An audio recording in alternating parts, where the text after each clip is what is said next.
नमस्कार, जय हिंद, जय Bharat and welcome to Dev talks. This is Adi Achint. हमारे साथ पथिकृत भाई हैं जो आपको बताएँगे। देखिए, इंडिया का जो न्यूक्लियर का प्लान है, I mean there are of course plans for the nuclear weapons, उसके अंदर कोई डाउट नहीं है, but the plan for the nuclear sector itself is very interesting. पहली बारी इंडिया ने प्राइवेट इन्वेस्टमेंट को उसके अंदर अलाउ करा है। A lot of people are worried about it and a lot of people put out their reservations against it. But I for one am always enthusiastic because private investment means good आपका research development, अगला steps and faster implementation. So what is the game? What are we trying to do here? Let's talk. Aditya bhai, namaskar.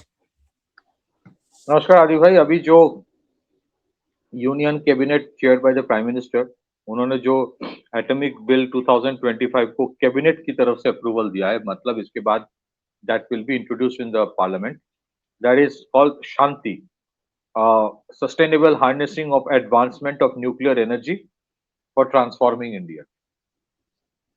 इसमें दो तीन चीजें हैं। एक तो है कि इंडिया का जैसे विजन है 2020 2047 तक इंडिया का जो install capacity for nuclear energy generation वो कम से कम 100 गीगावाट होना चाहिए। 100 gigawatt is equivalent to 1 lakh megawatt. अभी जो इंस्टॉल कैपेसिटी है इट्स अराउंड 6000 मेगावाट। तो it's a quantum leap that India is looking for, मतलब huge leap. So before we get into कि व्हाई इट इज रिक्वायर्ड, एक चीज हमें समझना चाहिए कि आप जब AI driven and automation driven economy हो जाओगे तो पूरे दुनिया ही उस तरफ जा रहा है, जहाँ पे data centres will take a huge amount of your energy, जहाँ पे एआई का पूरा जो activities will require unlimited, relentless, it could require relentless supply of energy. तो उसमें आपकी energy generation has to be paramount. और जैसे आपने भी शायद पहले कहा था, आप जितने सारे कॉन्फ्लिक्ट्स देख रहे हो या फिर वेनेजुएला, ये सब जितने सारे चीज हो रहा है, या फिर यूक्रेन वाला, ये रेयर अर्थ मैग्नेट्स या oil is very very important, क्योंकि आपको वो unlimited sustainable supply of energy चाहिए for the future of the global economy, जहाँ पे it will be entirely based on energy driven AI operated in automated economies. So India का भी वही objective है कि अभी अगर हम इंडिया का देखेंगे, इंस्टॉल्ड पावर कैपेसिटी 500 गीगावाट है। 2047 तक इंडिया का इंस्टॉल्ड पावर कैपेसिटी का जो टारगेट है वो 2000 मेगा गीगावाट का है। 2000 गीगावाट इंस्टॉल्ड पावर कैपेसिटी, उसमें at least minimum 100 gigawatt will be nuclear energy. अभी तक जो था न्यूक्लियर एनर्जी का, every aspect of nuclear energy, from mining of atomic minerals to fuel fabrication, ये सब were monopolies of department of atomic energy. They used to do it, कोई और नहीं कर पाएगा। This is undergoing some transformation. ठीक है, इसका एक और भी रीजन है। अब nuclear power corporation of India जो है वो ठीक ठाक काम करता है। जितने सारे हमारे आज न्यूक्लियर पावर जनरेशन होता है, न्यूक्लियर पावर कॉर्पोरेशन करता है, लेकिन उसका एक लिमिटेशन है। वन सिंगल पीएसयू कितना कर पाएगा, उसका एक लिमिटेशन है। सो अभी जो किया जा रहा है, ये जो एटॉमिक बिल लाया जा रहा है, इसमें क्या होगा, from atomic minerals exploration to fuel fabrication to nuclear energy generation, मतलब इन पावर प्लांट लगाना, and also perhaps also nuclear reactor manufacturing production in India. इसमें power sector, private sector will play a critical role. Private sector playing a critical role मतलब it will have more investments coming in, more innovation will happen, एक ecosystem बनाया जाएगा। उसमें एक, जैसे आपने कहा कि some people will have concerns, उसमें एक डेडिकेटेड अथॉरिटी तैयार किया जा रहा है as part of this bill. एक डेडिकेटेड अथॉरिटी तैयार किया जा रहा है, उसका काम होगा न्यूक्लियर सेफ्टी के ऊपर काम करना। Second, there will be a dedicated tribunal to deal with anything related to nuclear sector, nuclear power sector.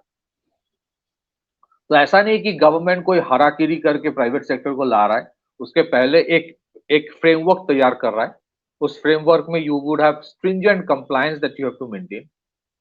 उस फ्रेमवर्क में every regulation will have to be followed, and then only you are allowed to be part of this sector. एक और भी important चीज है कि इसमें ऐसा नहीं है कि सिर्फ प्राइवेट सेक्टर आएगा, बहुत सारे पावर सेक्टर जो पीएसयूज गवर्नमेंट ऑफ इंडिया के हैं, स्टेट गवर्नमेंट्स के भी हो सकते हैं, I can not say, but they are also allowed to come in. For example NTPC, national thermal power corporation, वो प्रिडोमिनेटली जो thermal power coal based power plant चलाते हैं.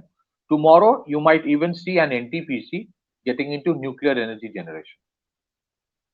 Tomorrow you might also see DVC, Damodar valley corporation, वो भी एक काफी बड़ा एक सेंट्रल पीएसयू है, getting into power generation, nuclear power generation.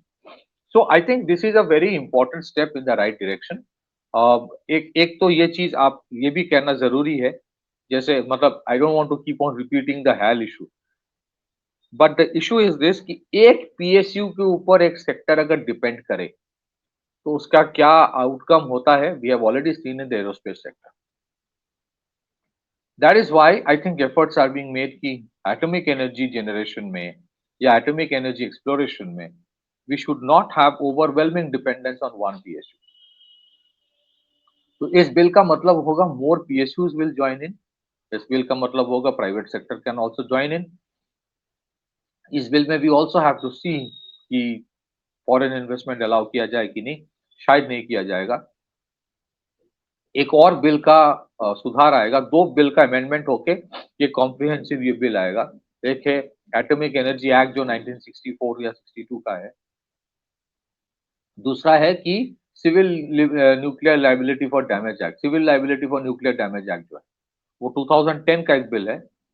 उसमें जो अनलिमिटेड लाइबिलिटी वाला क्लॉज है उसमें सुधार की जरूरत है, नहीं तो नोबडी वांट्स टू इन्वेस्ट. कोई भी एक न्यूक्लियर अगर कहीं पे एक्सीडेंट होता है, इनवेरिएबली जो पावर जनरेटर होगा या फिर रिएक्टर बनाने वाला होगा उसका एक लाइबिलिटी तो होगा, but it can not be unlimited liability. And that has been one of the reason कि जो न्यूक्लियर एग्रीमेंट हुआ 2026 में, सोचा गया कि एक बहुत बड़ा रेवोल्यूशन लाएगा, उतना हुआ नहीं power nuclear power sector. American companies तो भूल ही जाइए, वो न्यूक्लियर रिएक्टर बेचने में भी उनको प्रॉब्लम आ रहा है. तो आपके सेफगार्ड्स एडिक्वेट होना चाहिए, बट सेफगार्ड्स ऐसा भी नहीं होना चाहिए जिससे एक सेक्टर ही मर जाए.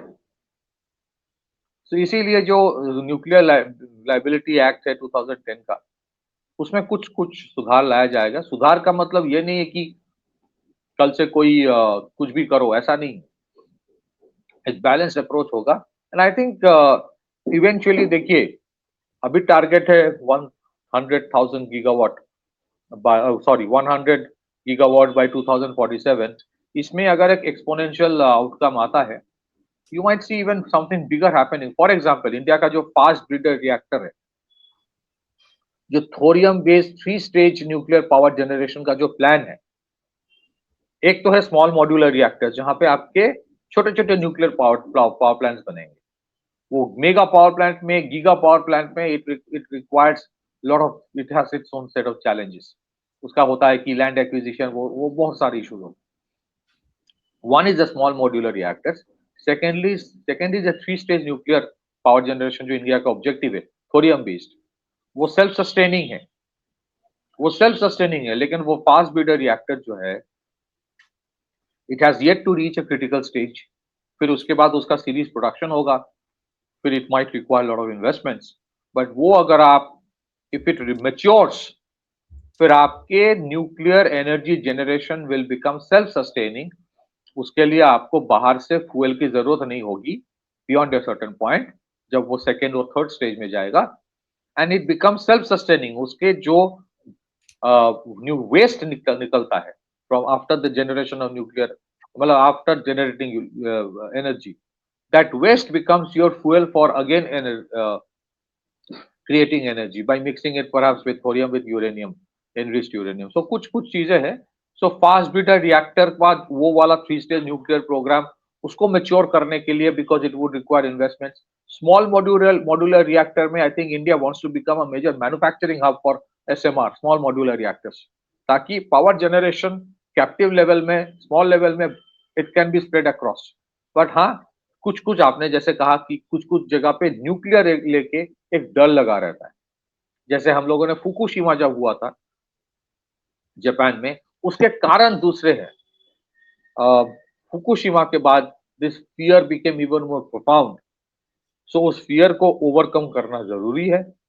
Government will have to take the civil society into confidence for that. But अगर वो हो जाता है, then it can have its own, it sky is the limit. क्योंकि देखिए, पूरे एनर्जी सेक्टर में ग्लोबली बहुत सारे वल्नरेबिलिटीज है आपके. हम्म. आप देख रहे हो कि जिस तरह से ऑयल को लेके एक प्रॉब्लम चल रहा है दुनिया भर में. आपके शिपिंग टैंकर्स का पहले इंश्योरेंस हटा दिया ग्लोबल, जितना रशिया से यहाँ आ रहा था. टारगेटिंग ऑफ टैंकर्स अभी शुरू हो गया है. एनर्जी सेक्टर में इतने प्रॉब्लम्स है कि आपको किसी वजह से इंस्पायर ना चाहते हुए भी India has to continue with thermal energy. क्योंकि रिन्यूएबल एनर्जी का एक लिमिटेशन होता है. You can not have complete dependence on renewable energy. उसमें प्रॉब्लम्स ऑफ ग्रिड स्टेबिलिटी आ जाता है. The other is that coal के साथ साथ you have to have sustainable and clean options. So among the clean energy में nuclear comes at the top. So you have to harness that. ऐसा नहीं कि इसके साथ साथ कुछ और नहीं किया जा रहा है. हाइड्रोजन बेस्ड एनर्जी जनरेशन के ऊपर फोकस है. जहां जहां पॉसिबल है, फिजिबल है, हाइड्रो इलेक्ट्रिक के ऊपर भी फोकस दिया जा रहा है. रिन्यूएबल एंड क्लीन एनर्जी के ऊपर फोकस इसीलिए है, in addition to thermal, because आपके पास ऑप्शन नहीं है. आपके इतने कंजम्पशन ऑफ एनर्जी बढ़ जाएगा in an AI driven automated economy of the future, कि आपको ये करना ही है. So this is not a luxury for India. ये जो एटॉमिक बिल है, इसको लेके भी गारंटी है, कुछ लोग चिल्लाएंगे, पार्लियामेंट में बवाल भी हो सकता है, but this is a necessity for India. Congress अगर कुछ बोले तो दे मस्ट बी टोल्ड कि यू मस्ट इंट्रोस्पेक्ट की जो 123 एग्रीमेंट हुआ था 2006 में यूएस के साथ, उसके बाद बढ़ोतरी हुई क्यों नहीं. One of the reason was the nuclear damage liability damage act. One of the reason, another reason is because ये एक मोनोपोली रखा गया था. Eventually a sector has to evolve. Department of atomic energy का अपना काम है, बढ़िया काम करता है. भाभा एटॉमिक रिसर्च सेंटर के बनाए हुए न्यूक्लियर रिएक्टर्स जो है, स्मॉल रिएक्टर्स, वही इंटीग्रेटेड हो रहा है न्यूक्लियर सबमरीन्स में इंडिया के, जिसके 2 कमीशन है, 2 आएगा अगले साल. सो उनका अपना काम है, but private sector will have a role. अब प्राइवेट सेक्टर का मतलब ये नहीं कि फ्लाई बाय नाइट ऑपरेटर्स आ जाएगा. मतलब अगर आप टाटा पावर को देखेंगे, it's a very very mature and a very well respected organisation.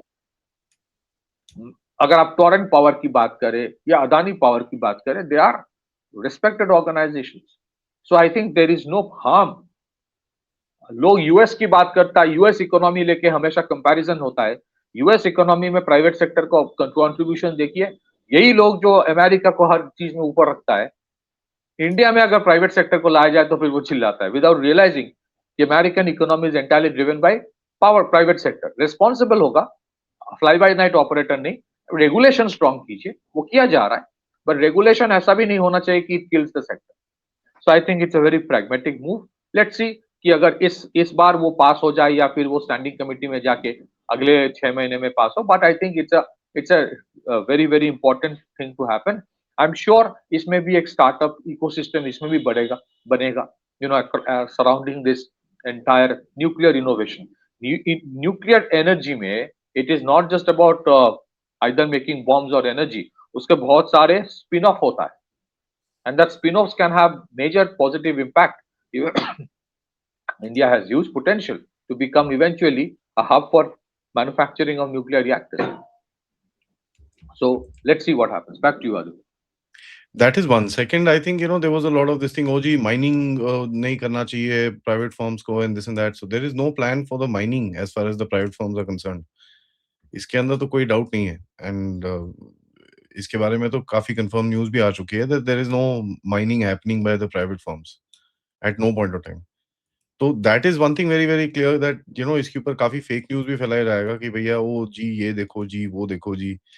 And I don't know, I mean हमारी if you look at the way our news media behaves, पता नहीं क्या कहाँ से क्या क्या निकल जाएगा.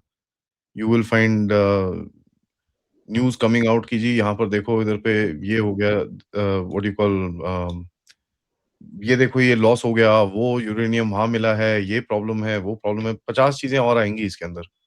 सो आई रियली फील दैट कहीं ना कहीं इसके अंदर कहीं ना कहीं कुछ तो there'll have to be some changes and some regulations which are pretty strong. Otherwise, it will be very very difficult to kind of you know uh, sell the entire this thing कि भाई ये this is for the greater good. The point is that it needs to be done for the greater good, not anything else. And that's something Uh, that we miss out in the whole picture जब इतना वो emotional गिरी जो चलती है हमारी. सी open source information में जो लग रहा है कि वो पूरा कॉम्प्रिहेंसिव है from mining to fuel fabrication. अब वो माइनिंग इनिशियली अलाउ किया जाएगा कि नहीं, we can not say that. नहीं हो allow सकता है कि वो नहीं है. Government has very clearly said there is no mining allowed in nuclear this thing. नहीं होगा उसका कुछ. अगर नहीं होता है तो भी ठीक है, क्योंकि फ्यूल फैब्रिकेशन जो होता है, न्यूक्लियर एनर्जी जनरेशन, अगर आप न्यूक्लियर पावर प्लांट्स बना रहे हो, उसमें भी ठीक है, उतना तक भी चले तो ठीक है. But eventually a day would come where you have to involve the private sector in it You will mining have as to. Well. You will have to. क्योंकि There is no. आप देखोगे कोल माइनिंग में private sector has been involved in a considerable manner. और yes, I think somewhere जो भी changes होता है ना, अगर वो कैलिब्रेटेड तरीके से किया जाए, step by step, it is always better than to make radical changes in one go. क्योंकि कैलिब्रेटेड करते हो तो उसका एक्सेप्टेबिलिटी बढ़ जाता है धीरे धीरे. And I think eventually people will understand, क्योंकि बहुत नेगेटिव प्रोपोगंडा फैलाया गया था फुकुशिमा के बाद. What people don't know is that Fukushima का जो न्यूक्लियर रिएक्टर था, वो प्लांट था, it was well past its shelf life. It should have been decommissioned decades back. बहुत सारे और इश्यूज है. But I think what is important, कोई भी सेक्टर में, जैसे जीएसटीवी जब आया था, या फिर डिजिटल मीडिया, डिजिटल ट्रांजैक्शंस जब आया, which has a very very positive impact. What I think is that इसके साथ कम्युनिकेशन इंप्रूव करना जरूरी है. Communication, you need to constantly communicate with the people at large कि इसमें सेफ्टी मेजर्स को लिया जाएगा इनटू अकाउंट, और तब जाके वो आ रहा है. सो कॉन्फिडेंस बिल्डिंग बहुत सारे इनिशिएटिव गवर्नमेंट को लेना पड़ेगा इसमें, so that acceptability goes up. Otherwise nuclear energy for the environment जो है, as a clean energy option, it's the best possible. अगर आप फ्रांस में, पेरिस में, if you can see the Eiffel tower cleanly, मतलब एकदम क्लियर स्काई में Eiffel tower दिखता है, अब लूवा के सामने खड़े होके you can see the clear sky.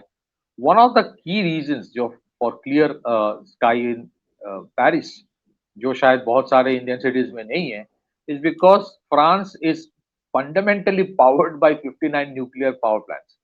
Yeah. The energy generation in France is primarily, I mean primarily नहीं, equally with, शायद कहेंगे कि with nuclear energy, और they are a net exporter of energy to European Union. So nuclear energy कितना cleanliness लाता है, environment friendly होता है, ये पेरिस में खड़ा होकर किसी को समझ आएगा, if they know that it's because of the nuclear energy. You can see the minutest of planes going at such an high altitude. The transparency of the sky is primarily because of nuclear energy. तो वो communication करना बहुत important होगा for department of atomic energy and government at large. If it happens, then I'm sure it will have very, very positive impact for it. Yeah. Adi bhai, back to you. There is no question about that because at the end of it, आप अगर इसको देखोगे जिस तरह से ये पूरा जो एरिया सेटअप है, ठीक है, the entire the structure of our nuclear what do you call setup अभी देश में जो है, it has been done very pragmatically, keeping in mind a lot of security, safety and all that. अभी तो CISF and this and that is also gone inside. So there's no issues like that. Of course, during war there are threats. There is no question. उसके लिए आप air defense systems और ये सब चीजें कर रहे हैं. But that's a thing that you need to kind of look at in the larger context of things. Anyways, I think that is it for that. Patikar bhai, thank you so much. A lot of people will connect this to nuclear weapons also. Of course, वो भी एक angle रहेगा. India doesn't declare how many weapons it makes in a year. कभी declare नहीं करते, but there are enough. Yeah.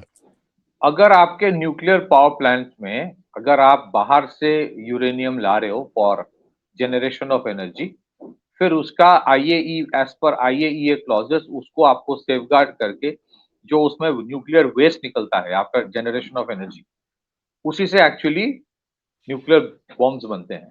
तो अगर आप बाहर से ला रहे हो, then you have to return it back. और इंडिया के अंदर से अगर आप यूरेनियम एक्सप्लोर करके बनाते हो, देन उसका उतना इश्यूज नहीं होता है। बट इंडिया में अभी भी जो फैक्टर्स है, अगर आप देखें, बहुत at least I think of the 23 और 22 और 23, 14 nuclear reactors government of India defence के अंदर आता है। IAEA has nothing to do with that. So वो सारे प्रोटोकॉल्स, मेजर्स, वो सेफ्टी अथॉरिटी जो बनाया जाएगा उसके तहत आएगा। तो इसमें एक चीज मैं कहना चाहता हूं, जैसे आप एयरपोर्ट में देखोगे, अगर आप इंदिरा गांधी एयरपोर्ट दिल्ली में देखोगे, the GMR runs it, Mumbai airport Adani runs it, लेकिन उसका जो सिक्योरिटी प्रोटोकॉल है वो bureau of civil aviation security decide करता है। उसका जो सिक्योरिटी है, आर्म सिक्योरिटी, वो CISF क्या लेता है, वो प्राइवेट वो नहीं डिसाइड कर पाएगा। Similarly when it comes to atomic energy generation, आप जनरेट तो एनर्जी करोगे, लेकिन उसका जो न्यूक्लियर वेस्ट मैनेजमेंट है, उसका जो सिक्योरिटी है, that is not in the domain of the private producer of the power, वो गवर्नमेंट डिसाइड करेगा। It is just to bring in investment, operational efficiency, expansion, उसके लिए। Back to you. Thank you for that. सबसे request है, video को like करिए, subscribe करिए, and of course if you can do support the channel. Check out the description for further details. मिलते हैं थोड़ी देर में with another update. Till then, नमस्कार।